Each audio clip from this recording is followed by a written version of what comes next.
बीते करीब 21 महीनों से इजराइल और हमास के बीच जारी भीषण युद्ध में फिलिस्तीन के प्रमुख शहर गजा पट्टी के हालात अब बद से बदतर हो गए हैं। ये कहना गलत नहीं होगा कि इस वक्त दुनिया का अगर कोई कोना अपनी ज़िंदगी के लिए खाने की भीख मांग रहा है तो वो गजा ही है। लगातार इजरायली हमलों से गजा में उत्पन्न हुए मानवीय संकट से करीब अब 20 लाख फिलिस्तीनी नागरिक भूख से तड़प रहे हैं। क्या आप समझ पा रहे हैं? 20 लाख नागरिक, ये आंकड़ा बहुत बड़ा है। नन्हे नन्हे मासूम बच्चे भूख से दम तोड़ रहे हैं।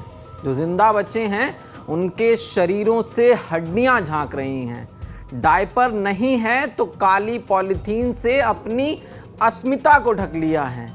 इन दिनों गजा की माएँ बेबसी भरी सूखी आंखों से आसमान ताक रही हैं कि शायद कुछ तो उनकी झोली में ऐसा आ गिरे जिससे वे अपने बच्चों की भूख को मिटा सकें।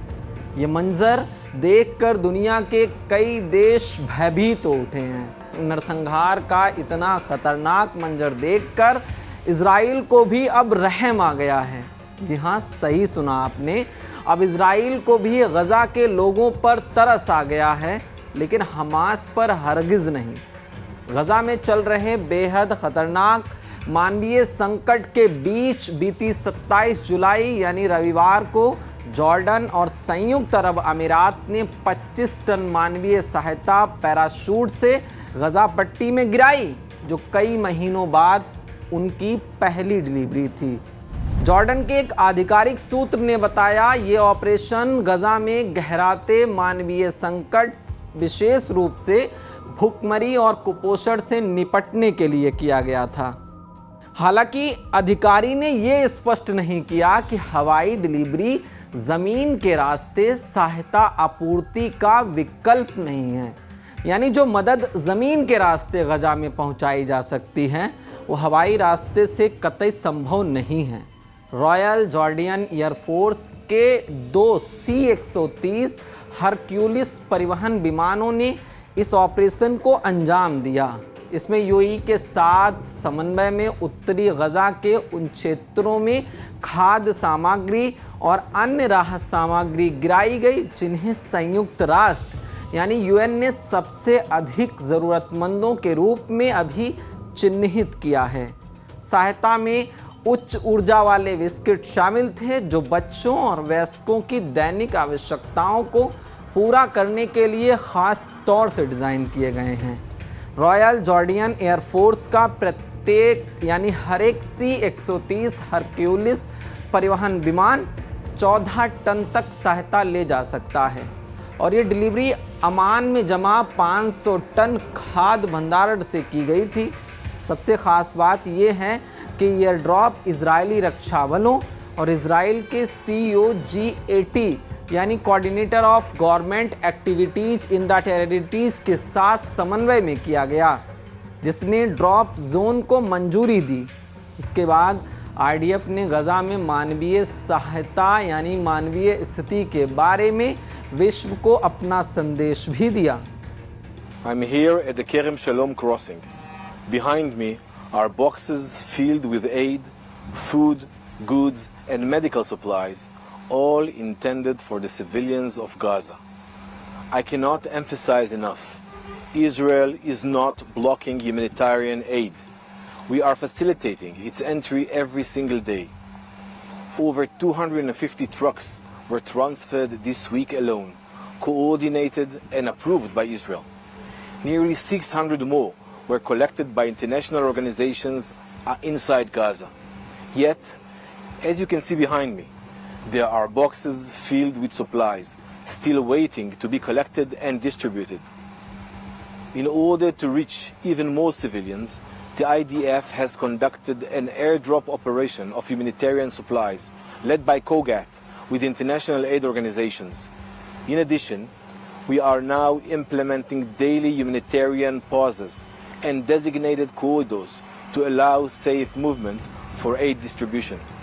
IDF के अलावा UAE के विदेश मंत्री महामहिम शेख अब्दुल्ला बिन जायद अल नाहयान ने कहा कि गजा में मानवीय स्थिति अब अभूतपूर्व स्तर पर संकटग्रस्त है। यूएई फिलिस्तीनी नागरिकों को जीवन रक्षक सहायता पहुंचाने के लिए हर वक्त सबसे आगे खड़ा मिलेगा, फिर वो चाहे ज़मीन, आसमान या समुद्र के रास्ते ही सहायता पहुंचाना क्यों ना हो।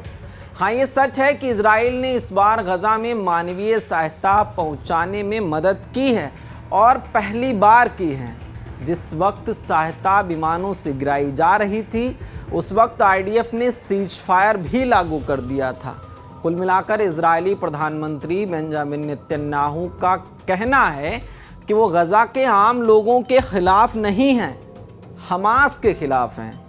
आईडीएफ का कहना है कि इजराइल ने गजा विलवड़ीकरण संयंत्र तक जाने वाली एक बिजली लाइन को फिर से जोड़ दिया है, जिससे दैनिक उत्पादन 20,000 घन मीटर हो गया है। आईडीएफ इस बात पर जोर देता है कि गजा में कोई भुखमरी नहीं है। यह हमास द्वारा प्रचारित एक झूठा अभियान है। खाद्य वितरण की जिम्मेदारी संयुक्त राष्ट्र और अंतर्राष्ट्रीय सहायता संगठनों की होती है।